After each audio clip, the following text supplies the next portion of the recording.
So in this video, Melanie will give her advice for how you can make the most out of your time in college. So I would tell anybody that going just to class isn't enough, that the university is stocked with brilliant people who are there to help you learn. Take advantage of that. If you were to talk to an undergraduate now and recommend that they get involved, how would an undergraduate get involved?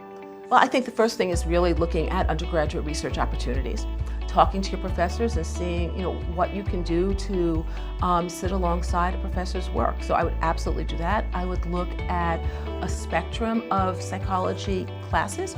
So as you're here as an undergraduate, figure out the different expressions of psychology. Marketing has a psychological basis. Management has a psychological basis. So there's a way to explore psychology across campus to understand the applications, because then I think as a psychology major, you come out understanding even better the different ways that you can use that.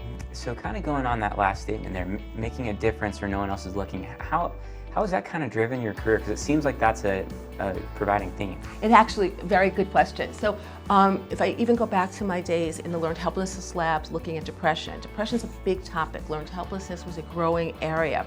So I wanted to find the corner that I could make a difference in. And while we were studying control and predictability and the effect it had on alcohol consumption in rats, I said, let me modify that a bit and look at food consumption.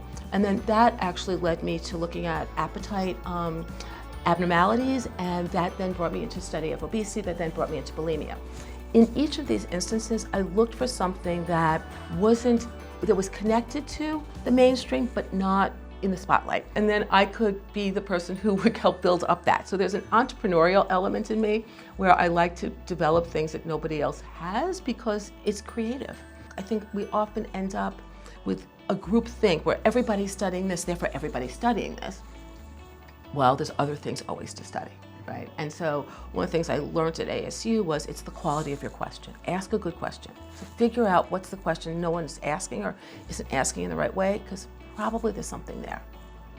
What would you say was your best experience while at ASU? What was something that was really memorable to you? So one of my memorable moments was I had gotten the data for my dissertation.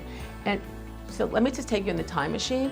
When I was running statistics, we had to sit in the computer lab and we would get our results on paper that was this big and was this high, and I carried my papers into Charlene Wilczyk's office, and you have to flip through it to find the p-values. You don't even know at what point you're going to find out whether or not your statistics are telling you what you hope they would do.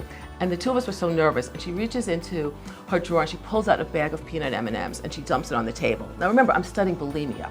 And so there was something so fabulous that my professor felt the anxiety I felt and came prepared with candy so that we could overeat while looking to see whether or not we had statistically significant results. And that to me just summed it up. It was like Charlene was with me all the time. We laughed.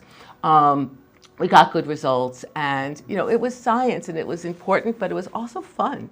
Well, so thank you so much for coming in. We really appreciate it. Yeah, you're here. All right. The person to talk to. Thank you. My interviews again. Well, this is fun.